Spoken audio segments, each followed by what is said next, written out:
Yeah. Okay, so let's start. So here's the question: how to keep generosity going in the face of other loved ones suffering, yet not caring for themselves? Now, this is a very human kind of problem. And as we've looked many times, if you start from the human position, caring for other people, being concerned for their welfare, it's very difficult to be able to see how you are trapped in duality. The fact that we love people doesn't mean that they have inherent existence. However, of course, loving someone reinforces the sense that there is someone there to love, the love object. And because we are connected with this particular object or person, their suffering seems to touch us more than the suffering of other people. So the key thing is to open it up. So when we have this, recite the four immeasurables, may all sentient beings be happy and have the root of happiness. This is a love or a universal good wishes spreading out from us. And we do it on the basis of our wish for them to be happy. Not that people have to earn our good wishes towards them. We want all beings to be happy. We want all beings to awaken to their Buddha nature. So, as Siya Lama often said, there is no virtue in the family. In the family, you have obligations to your aging parents or your own children, people you love. But love begins with the stranger, where instead of getting a reciprocal transaction with someone, I'll be nice to you and you be nice to me, and then we'll all be happy together. We step beyond that. Some people have very difficult lives. Some people have self-destructive or suicidal tendencies. And when we experience people in anguish and so deeply troubled inside themselves that they can find no peace. So when we experience people in states of anguish, so severely troubled that they can't find any peace, of course we want to help them, but often we can't help them. Help them in the sense of being able to take away their suffering, because the sufferings are arising due to many causes and conditions that have been long established. So it's not that we have magical powers to end people's suffering, but we can be with people in their suffering. And if we're going to do this over time, then as the fourth of the immeasurables suggest, we should be without bias. We should have equanimity. Because if we do on a physical or financial, caring level, whatever we can for this particular person, and only that, we are likely to get into reactivity and burnout. So, especially if we are practicing in the Dzogchen tradition, when we are being with people in great suffering, we should always do the Guru Yoga of the White Owl. And as much as we are able, relax into our own open ground and then proceed to be engaging with them on that basis. Because if somebody takes their suffering very seriously or not at all seriously, these are both extreme positions. The exit from suffering is to open to the non-dual source from which we are emerging moment by moment. When we're not resting in that openness, we are caught up in the stream of the three times, the past, the present, and the future, and the pathways of all the many causal forces which operate. The painful fact is that as long as people are committed to identifying with the limited patterns of their daily experience, it will be difficult for them to be freed from suffering. So it's difficult. We have to be able to distinguish between caring for something and getting lost in an enmeshed attachment. We need to understand what is entrapment, how we get locked into particular identities ourselves or about other people, or that they adopt about themselves. I am not who I think I am. They are not who I think they are. If we understand this basic proposition, which Dharma is looking at on all the different levels or yanas, then we want to avoid consolidating an opinion or a judgment about a situation, so that we can become more in touch with the processes of engagement which lead to the erroneous notion of the true existence of subject and object. So the paradox is that if you want to be able to be open to some particular person's suffering without your own capacity for generosity getting exhausted, it's best to focus on the health and happiness of all beings. So somebody asked if I could recite the 100-syllable Vajrasattva mantra so you might hear how it might sound. Om benza sato samaya manupalaya benza sato tino pa tishtadi domena abava. Sava siddhimami prayasatsa sava kama sutsame chitam shiyankuru hong ha ha ha ha ho bhagavan. Sava tathagata benzer mami munsa benzer bhava maha samaya sato ah. And you can pronounce it slowly. You can use Vajra instead of Benza. There are many different styles of pronouncing it. Okay, then a question, how can I distinguish between simply being conscious of sitting during formal sessions and being aware or in the state of presence? The simple test is consciousness takes an object.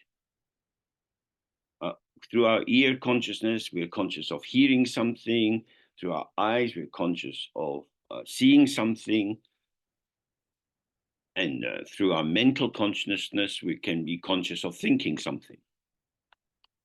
But awareness is the space within which the experiences that we take to be subject and object are arising. It's like a luminous space which shows the whole all at once.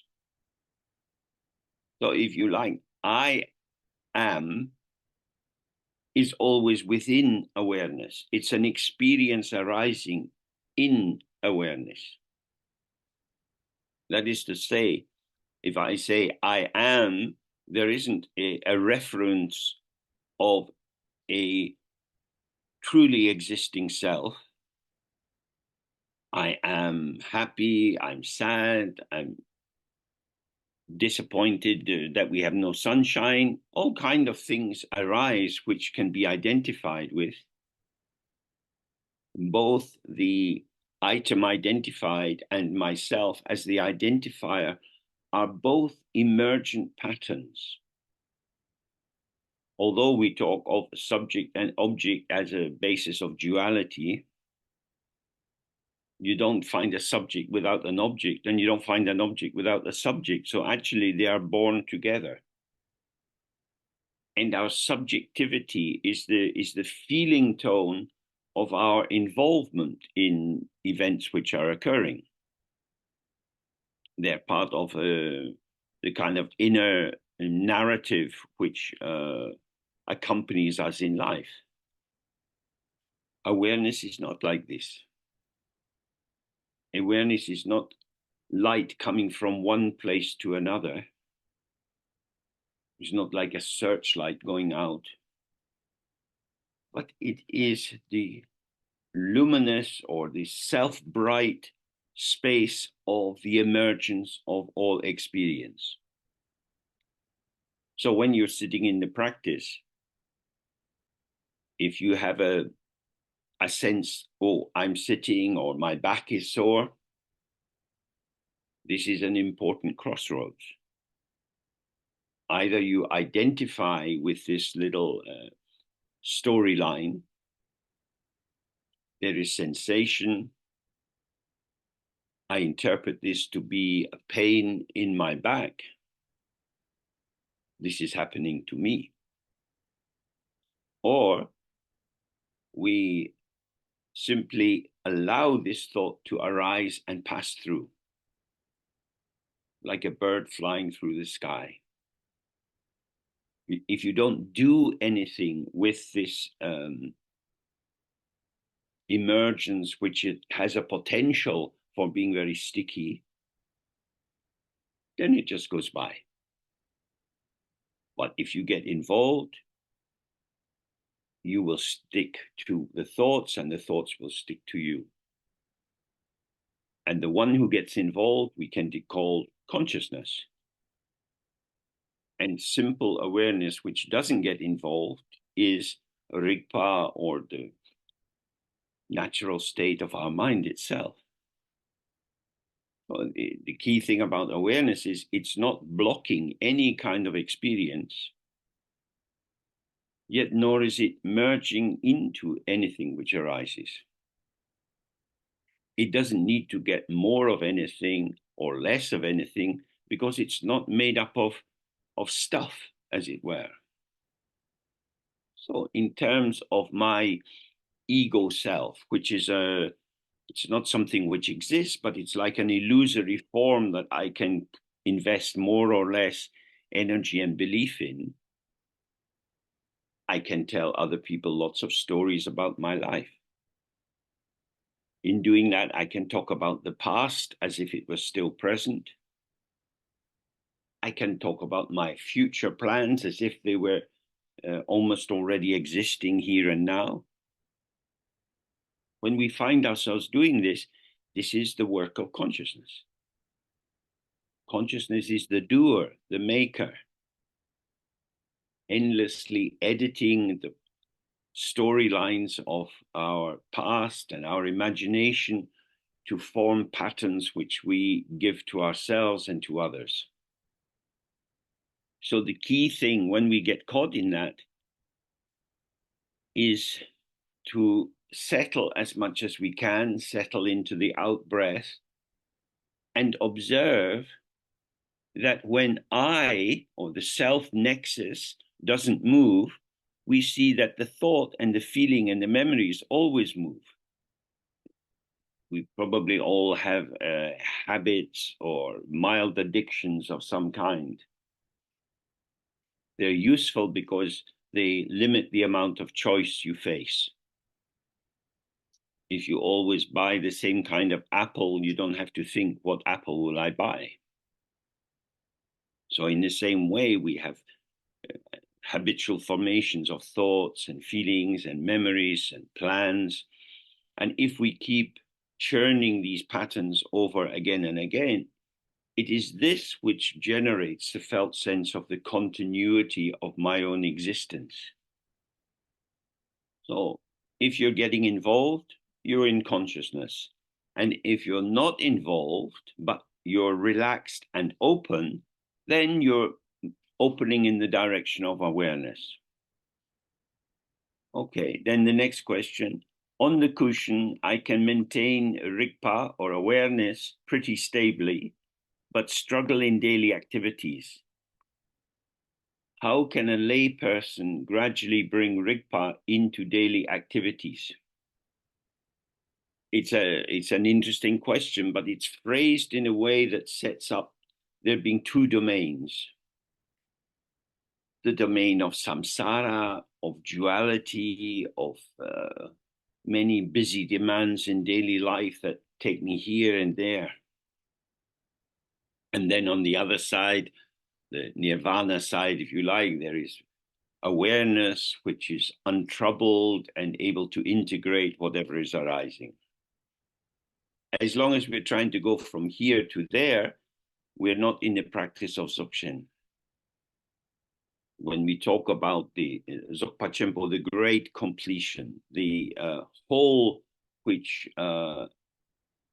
beyond which there is nothing at all. It is the infinite. It is not finite. It has no limit, no edge, no top, no bottom, no east, no west, no north, no south.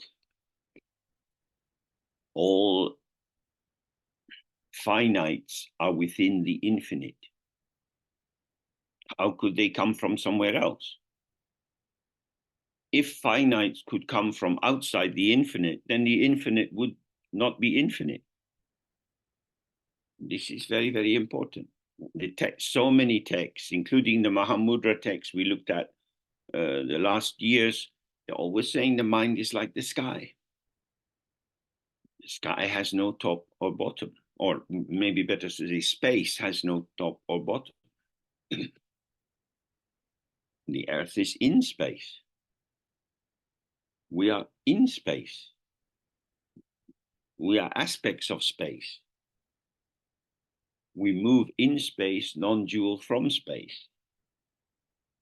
So when we do the practice and we open, as we're sitting, different experiences will arise, which then seem to catch our attention.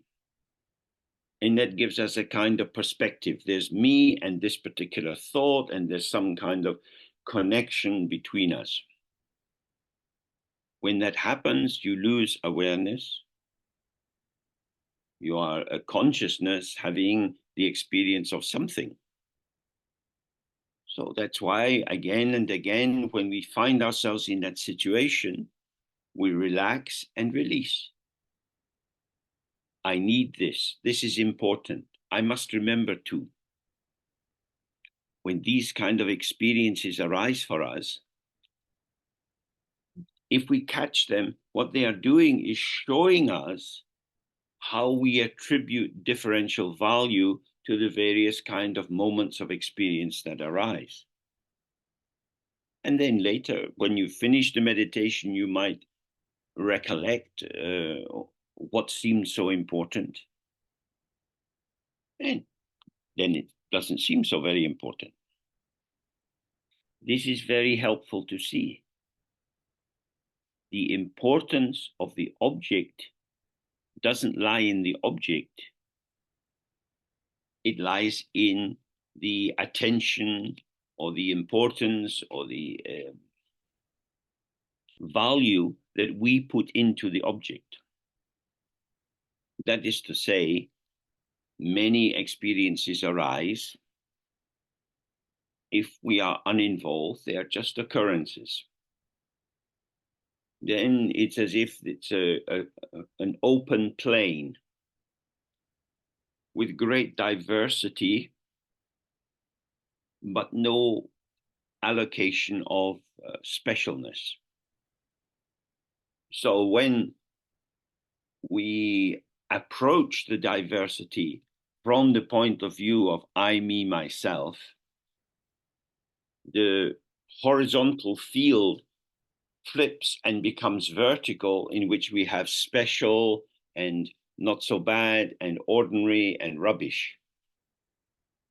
So what's happening is that the clarity of seeing the diversity of colors and shapes and patterns is being thickened or obscured by an interpretation.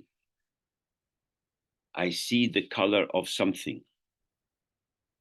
The color indicates that there is something having that color or presenting that color. And then, do I like that color or not like that color? So the raw or uncooked or unprocessed, unartificial presenting moment has in itself no basis for reification or conflictual discrimination. When we judge the world, we are, as it were, projecting out the judgments which run around in our consciousness. So when we project the meaning into what we take to be an object, we don't see that actually this is my mind at work. If I relax, all the potential interpretations and value judgments that I could place onto this object that I have found or actually generated are redundant. They become important on the basis that there is a real object there. This shows us that we are living in a mental world. And so sitting in the practice and not being involved helps to free us from that. Because the question is asking, well, maybe it's easier when I'm sitting on the cushion, but when I go into the world, then there are many provocations.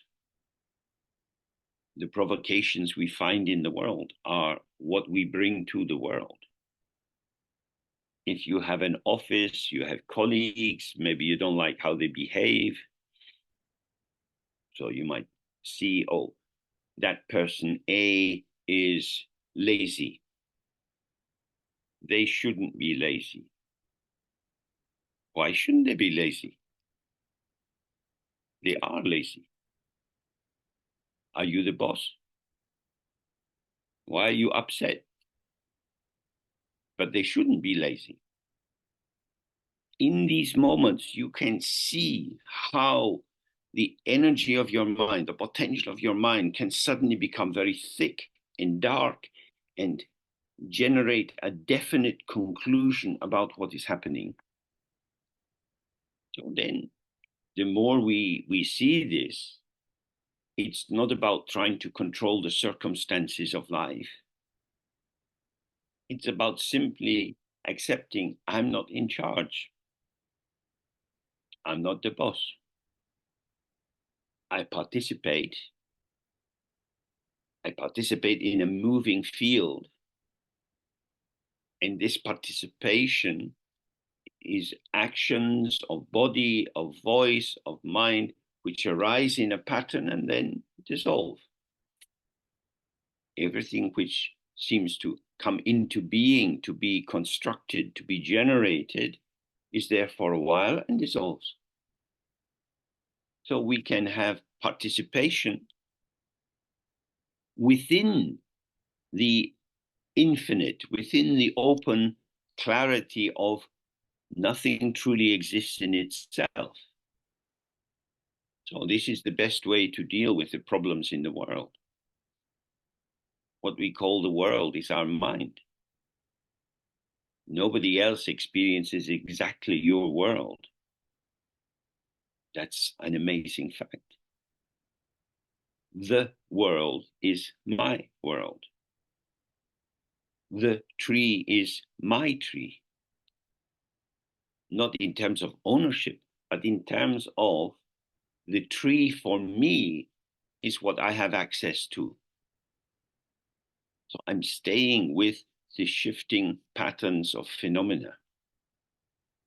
So attention to that will allow us to have more sense of awareness in every aspect of life. So now we have a similar kind of question. How can one engage in therapy with a psychologist for dealing with anxiety, depression, attention deficit hyperactivity disorder, or other similar issues without further reifying those conditions in a way that interferes with letting thoughts and feelings dissolve in awareness as part of Dzogchen practice?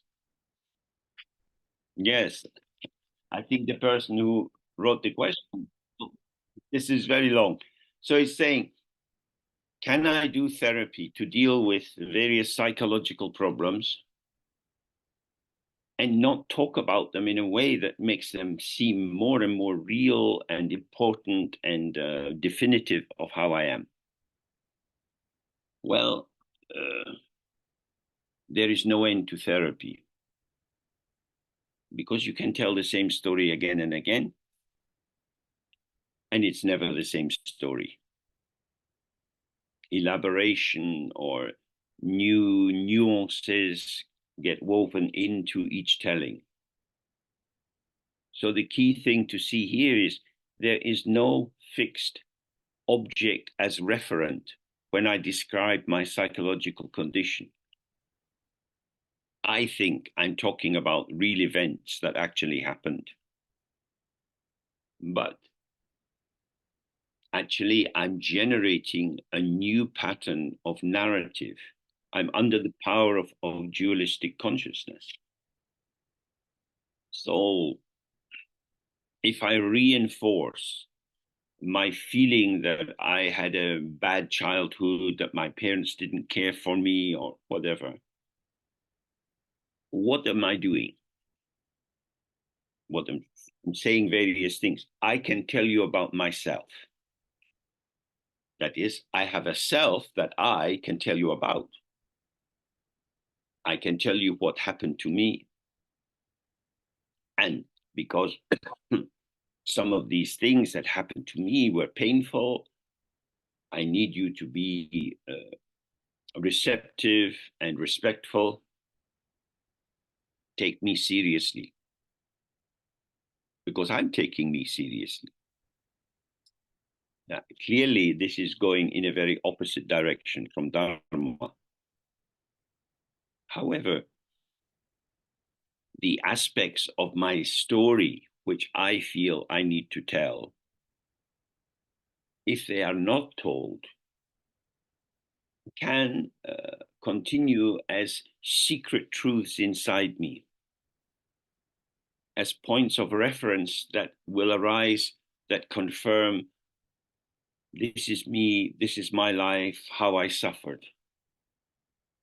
So therapy works best for Dharma practitioners when they recognize that I'm just telling stories, and that I can tell you stories about me because I am a story. There is no more reality or true existence or fixity to me than the stories that are told. Is Mr. Biden able to be president for another term in office? Well, let's tell a story about him. He's old and tired and he gets confused. Is Mr. Trump morally able to be the president of the USA? He is clearly a liar and a cheat, and he's good at it. Maybe that's a very excellent qualification to be the president of America.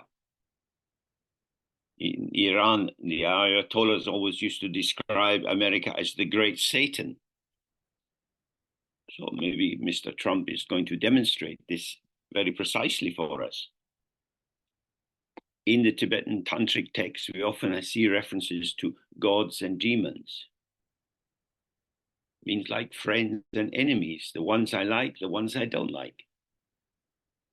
It's all stories.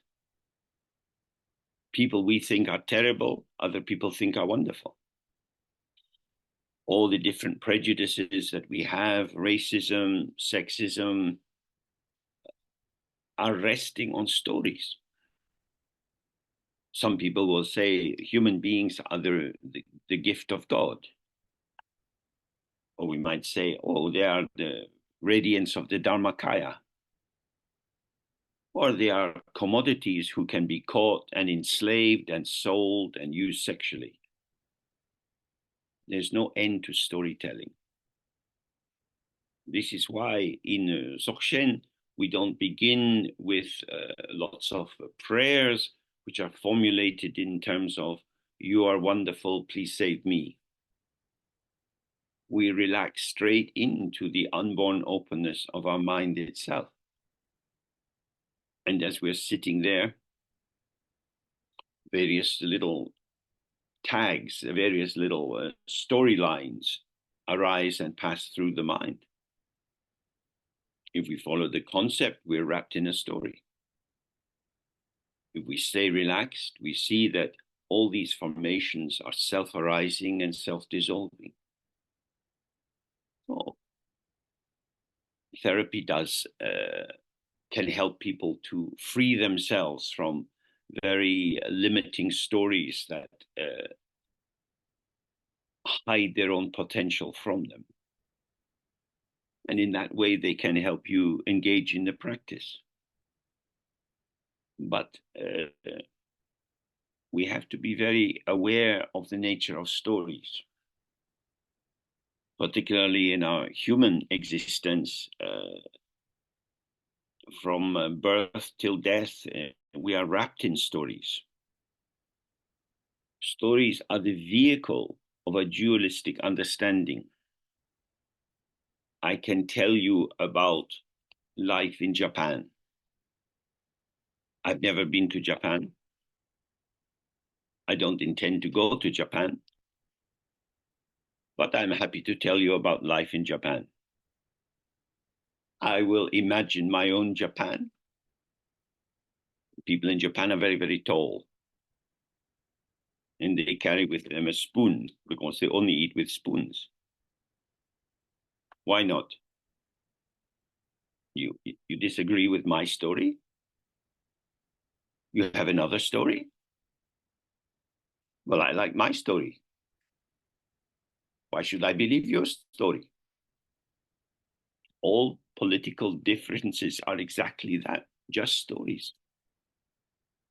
So this is very important. If you see that stories are pulsations of energy that have impact, but don't point to any enduring truth, to anything with inherent existence, then we see that our own body, speech, and mind, and this environment that we are in, is dynamic and unfolding. Now there are many elections happening in different countries. And there is winning and losing.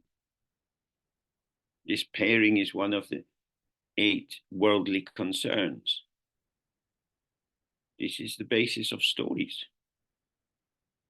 Whether you look at the Iliad, or in India, the Mahabharata or the Ramayana, it's stories of conflicts between groups. So stories are not true, but you have the choice to believe in them or not. The primordial storyline is, I exist. The first arising of unawareness is being unaware of the ground, I am. Then Samantabhata says, no, you don't say I am. You're part of the whole. Listen, Samantabhata, you keep your fucking story to yourself. I am, I exist. That's how it is. The door is always open. But we close the door in order to be in this cocoon of self-reference. So don't expect too much from therapy. So the next question, I have practiced a Tibetan Buddhist spiritual path for many years. Now I am enjoying Dzogchen teachings. Do you think there would be a conflict in following both? And is that likely to be confusing? All the spiritual practices in Tibetan Buddhism are organized in terms of the view, the meditation, the activity, and the result. Although there are differences in the view and in the meditation and so on, they are not in conflict. because they are methods, not truths. So if you understand that I am practicing in this way in order to open up a particular kind of experience, then it can be helpful. But if you start investigating the Dharma in terms of, well, this book says this, but that book says that, which is right, which is wrong, then you're likely to become confused. Okay, then the next question.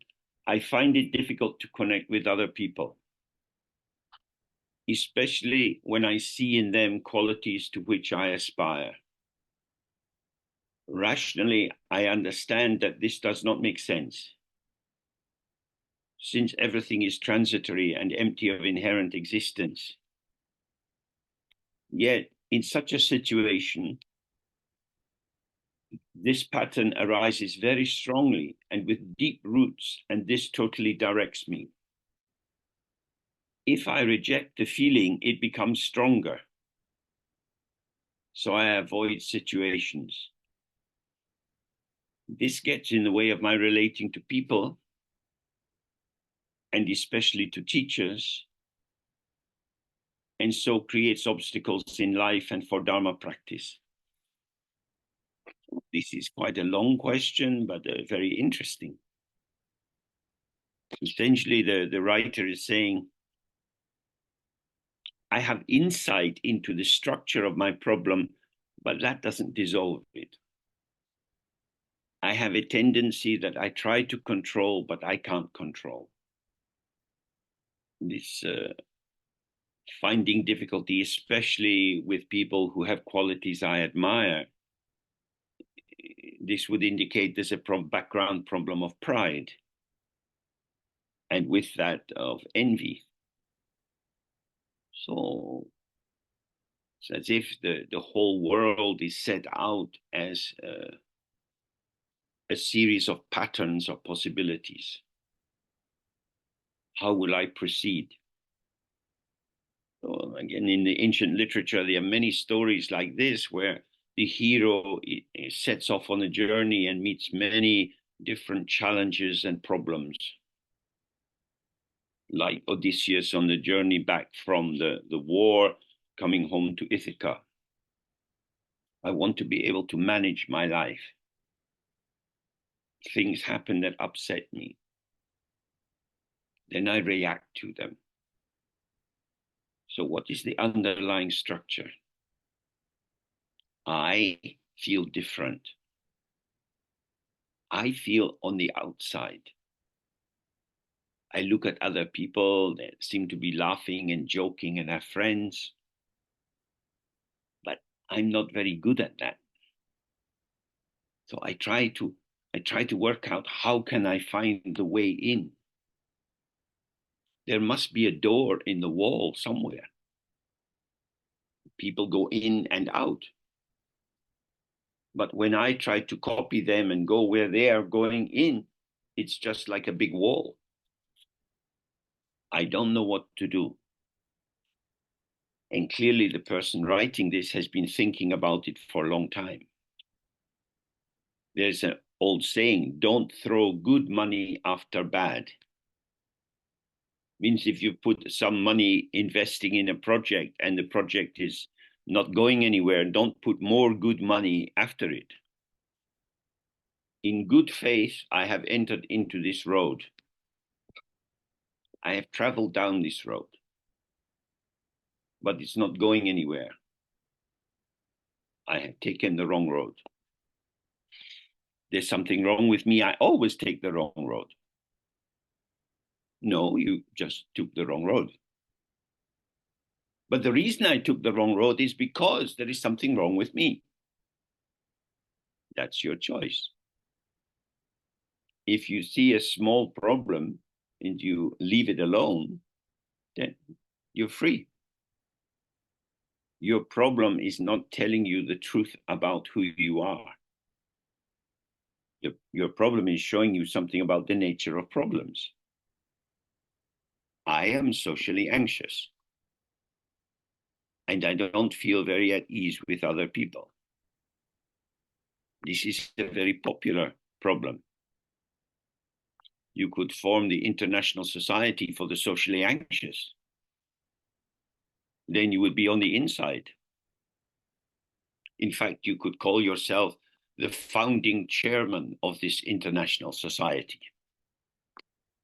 The problem is a lack of balance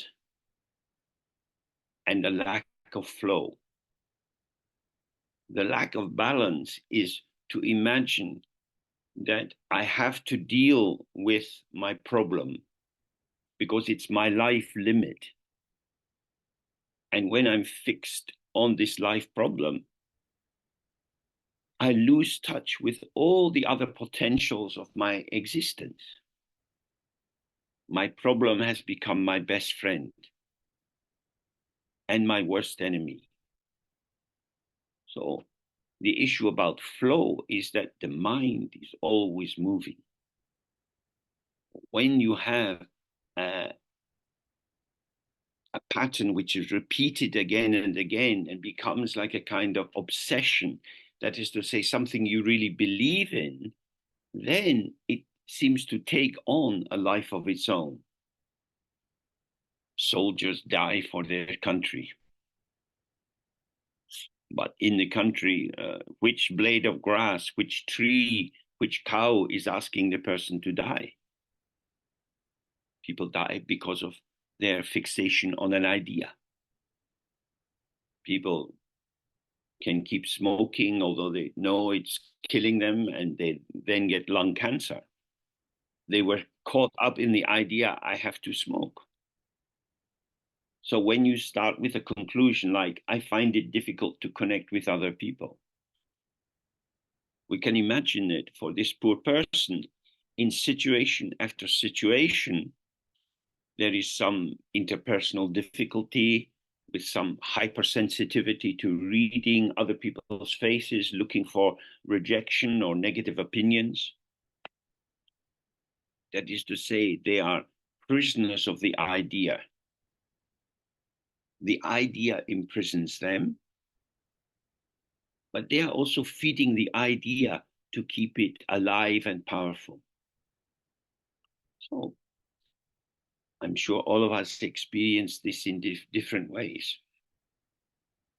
For example, you sit down to do your practice. Here I am.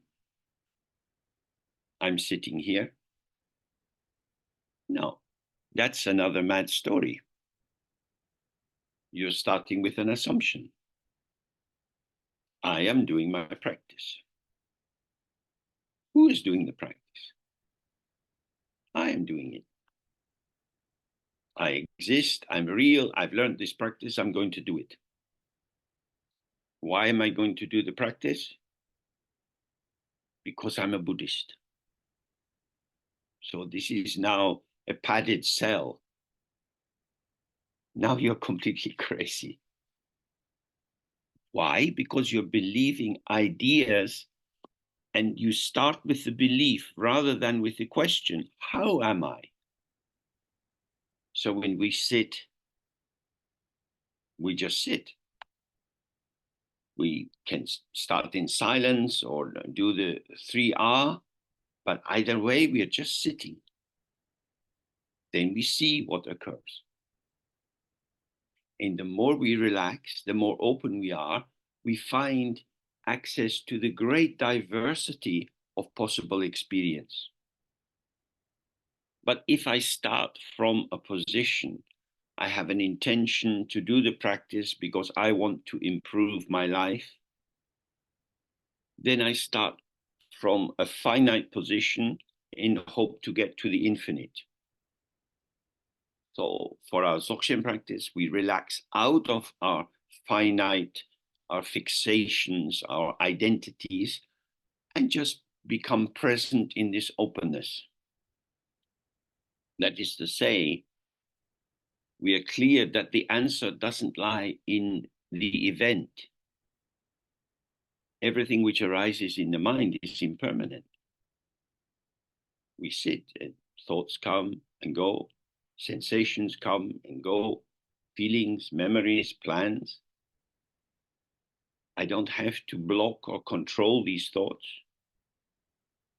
If I give them space and I don't interfere, I find that they are pretty well behaved. So that is the very opposite of this person's way of proceeding. They are starting with themselves. I have a problem, which I have to solve, yet which I can't solve. And this gets tighter and tighter and tighter. So always the teaching says, relax, relax into the out breath, let go. If you have a clear blue sky, you can sit with the sun behind you and just let your gaze open into the blue sky. As you do this, you find that even when a well-rehearsed thought arises, it can't catch you. You are opening to the openness of the sky. Within this openness, the thought arises and passes, and you remain open. So you're using the support of the open sky to allow the free flow of experience. So don't merge with what is occurring and don't struggle with it. And especially don't take your life so seriously. Sometimes good things happen, sometimes bad things happen. We have periods of success, we have periods of failure. These are experiences. We can taste these experiences. We know if they are bitter or sweet.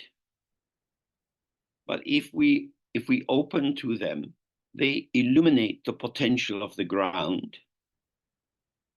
But if we grasp at them, we take them to be definitional of ourselves.